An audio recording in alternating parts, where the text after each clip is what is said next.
क्या हम भारत के लोग भारत को एक संपूर्ण बुलडोजर राज में बदलते देखना चाहते हैं? लोकतंत्र और न्याय व्यवस्था में विश्वास रखने वाले कई लोग कुछ सालों से लगातार ये सवाल करते आए हैं। उनका कहना है कि ये कहां का न्याय है कि बुलडोजर राज यानी बिना कानूनी प्रक्रिया से गुजरे लोगों के घरों को बुलडोजर से गिरा दिए जाएं और ये कार्रवाई एक नॉर्म बन जाए।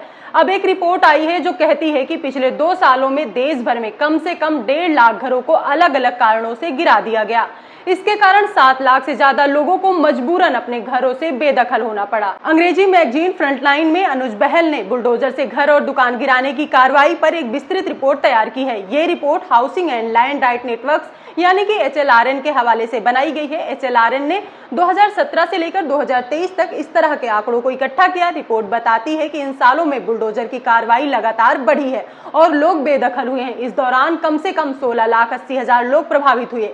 रिपोर्ट के अनुसार पिछले 2 सालों में 59% बेदखली, झुग्गियों को हटाने, लैंड क्लियरेंस, अतिक्रमण हटाने या शहरों को खूबसूरत बनाने की पहल के कारण हुई है। साल 2023 में इन सब वजहों से करीब 3 लाख और 2022 में करीब 1.5 लाख लोगों को विस्थापित होना पड़ा। इसके अलावा इंफ्रास्ट्रक्चर और तथाकथित विकास योजनाओं के कारण भी लोगों को विस्थापित होना पड़ा।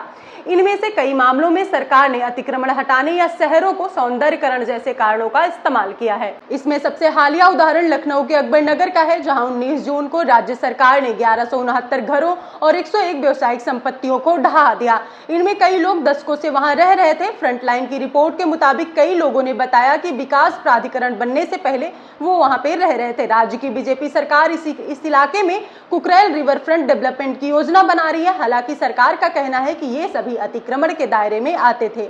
लोगों की बसाहटों को उजाड़ने में इन सब के अलावा एक नया ट्रेंड चला है, किसी भी हिंसा या अपराध की घटना में आरोपियों के घरों या दुकानों को गिराने का चलन। हालांकि ऐसे लगभग हर मामले में प्रशासन की दलील रही है कि अमुक व्यक्ति का घर अवैध तरीके से बना था। पिछले 2 सालों में दिल्ली के जहांगीरपुरी, यूपी के प्रयागराज, सहारनपुर, मध्य प्रदेश के खरगोन, हरियाणा के नूह की घटनाएं चर्चित रही हैं। अप्रैल 2022 में हनुमान जयंती की शोभा यात्रा के दौरान झड़प हुई थी, जिसके बाद नई दिल्ली नगर निगम यानी कि NDMC ने करीब 25 दुकानों और घरों को बुलडोजर से गिरवा दिया। बताया गया कि इनमें से ज्यादातर पीड़ित मुस्लिम समुदाय से थे। अप्रैल 2022 में ही मध्य प्रदेश के खरगोन में रामनवमी और हनुमान जयंती समारोह में हिंसा हुई थी, जिसके बाद प्रशासन ने मुस्लिम समुदाय से जुड़े लोगों के 16 घरों और 29 दुकानों को बुलडोजर से गिरवा दिया।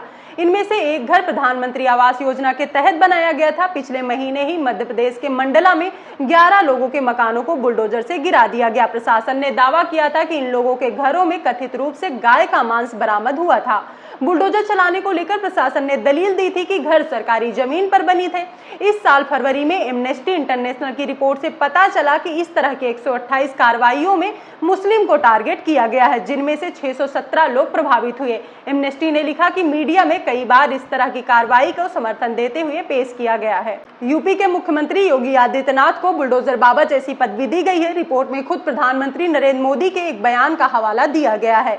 उन्होंने लोकसभा चुनाव के दौरान बाराबंकी में एक रैली के दौरान कहा था, अगर सपा और कांग्रेस सत्ता में आते हैं तो रामलला फिर से टेंट में चले जाएंगे और वो राम मंदिर पर बुलडोजर चला देंगे। उन्हें योगी जी से ट्यूशन लेनी चाहिए कि कहां पर बुलडोजर चलाना है और कहां नहीं चलाना चाहिए।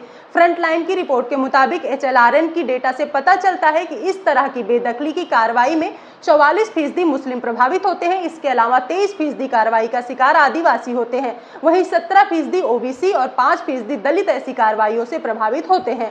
रिपोर्ट बताती है कि देश में करीब 1,70,00,000 लोग इस डर के साए में जी रहे हैं कि उनके घरों को कभी भी ऐसी कार्रवाइयों में ढहाया जा सकता है। इन कार्रवाइयों के बारे में कई बार सरकार पर आरोप लगे हैं कि बिना नोटिस के ही लोगों के घर गिराए गए। कई बार सुप्रीम कोर्ट और हाई कोर्ट में भी सरकारों पर इस तरह की कार्रवाइयों पर सवाल उठे हैं।